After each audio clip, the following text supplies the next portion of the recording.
Hello guys, it's me Teacher Hanji once again and welcome back to my channel. In lesson 13, I discussed on how to transform the general form into vertex form y is equal to a times square of x minus h plus k. So in this time, we will do the vice versa.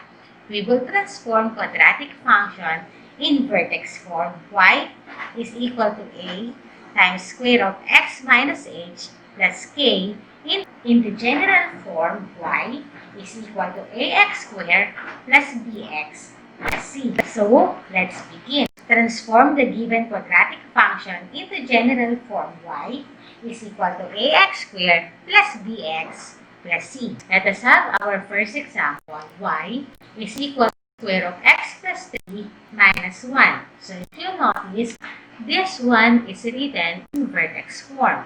So, let us expand first the exponent. So, this one is the same with x plus 3 times x plus 3 minus 1.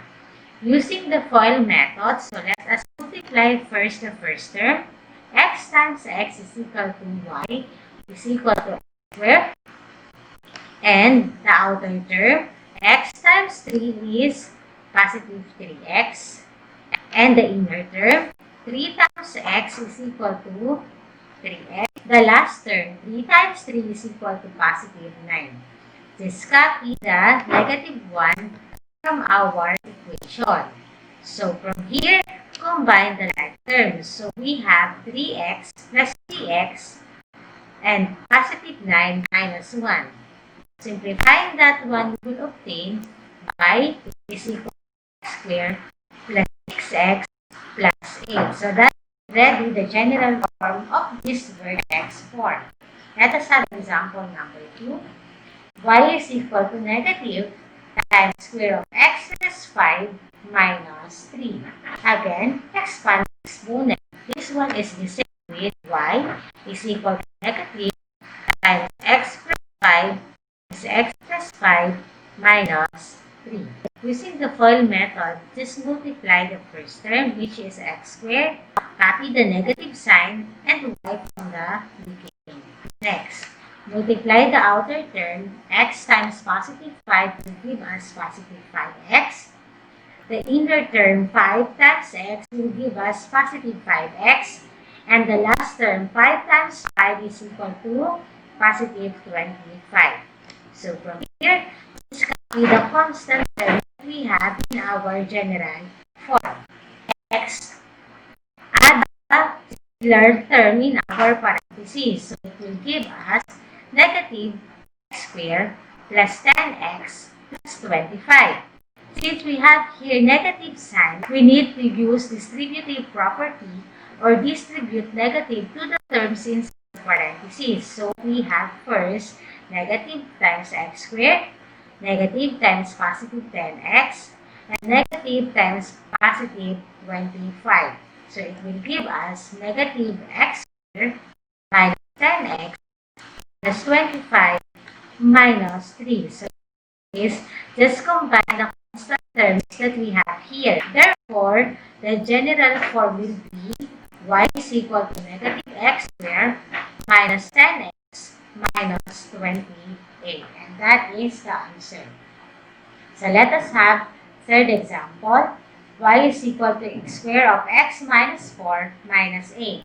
Again, expand the exponent. Use the FOIL method. X times x is equal to x squared. X times negative 4 will give you negative 4. Negative 4 times x is negative 4x. And negative 4 times negative 4 is equal to positive 16. Let's copy the constant term there. So we have negative 8.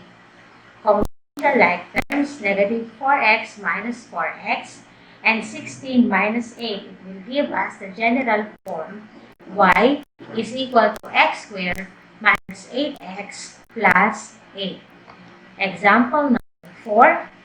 Y is equal to 2 times square of x minus 7 minus 3. Expand the exponent here. So we have 2 times quantity x minus 7 times quantity x minus 7 minus 3. Using the FOIL method, we have x times x is equal to x squared. X times negative 7 is equal to negative 7x. Negative 7 times x is equal to negative 7x. And negative 7 times negative 7 is equal to positive 49. So we have here negative 3. Let's add it to our equation. So combine the like terms inside the parentheses. We have 2 times 20x squared plus 14x plus 49 minus 3.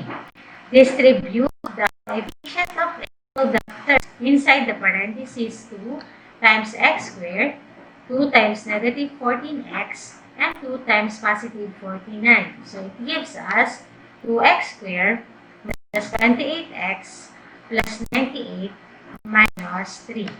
Combine the constant term, we have 2x squared minus 28x plus 95. And that is the general form that we are looking for. Let us have our fifth example. Y is equal to square root of x minus 9 plus 1. So it has x minus 9 times x minus 9 plus 1. Using the FOIL method, multiply the first term.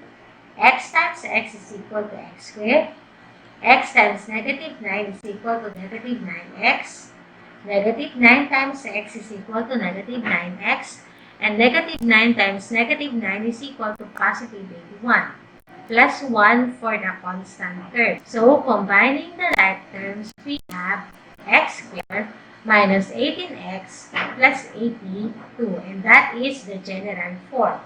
Last example, y is equal to negative 2 times square of x plus 2 minus 5.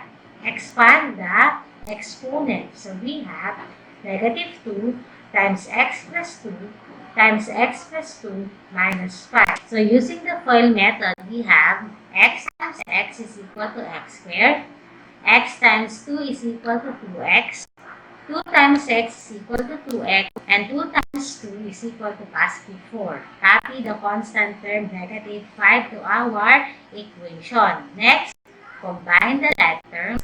It will give us y is equal to negative 2 times quantity x squared plus 4x plus 4 minus 5.